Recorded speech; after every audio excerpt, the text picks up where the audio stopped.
તો જ્ઞાનવાપી મસ્જિદ વિવાદ કેસમાં કોર્ટે વ્યાસજીના ભોંયરામાં પૂજા કરવાની પરવાનગી આપ્યા બાદ હાલમાં વારાણસીનું વાતાવરણ ખૂબ જ તંગ છે। કોર્ટના નિર્ણયથી હિન્દુ સમાજ ઘણો ખુશ છે। તે જ સમયે મુસ્લિમ સમુદાયે આજે વારાણસી બંધનું એલાન આપ્યું હતું। તો મુસ્લિમ વિસ્તારોમાં તમામ દુકાનો બંધ રાખવાનો નિર્ણય લેવામાં આવ્યો હતો। મુસ્લિમ સમાજે લોકોને શાંતિપૂર્વક નમાઝ અદા કરવા અપીલ કરી હતી। અંજુમન વ્યવસ્થા સમિતિ દ્વારા આ બંધનું એલાન આપવામાં આવ્યું હતું। મામલાની ગંભીરતાને ધ્યાનમાં રાખીને મુસ્લિમ વિસ્તારોમાં મોટી સંખ્યામાં પોલીસ ફોર્સ પણ તૈનાત કરવામાં આવી છે।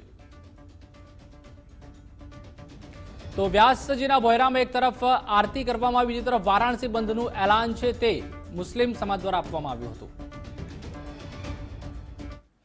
જ્ઞાનવાપી મામલે અલ્હાબાદ હાઈકોર્ટમાં આજે સુનાવણી થઈ હતી, જેમાં મસ્જિદ કમિટીને હાઈકોર્ટ તરફથી કોઈ રાહત ન મળી હતી। એટલે કે જ્ઞાનવાપી સ્થિત વ્યાસજીના ભોંયરામાં પૂજા પાઠ યથાવત રહેશે। 6 ફેબ્રુઆરીએ હાઈકોર્ટમાં આગામી સુનાવણી હાથ ધરાશે।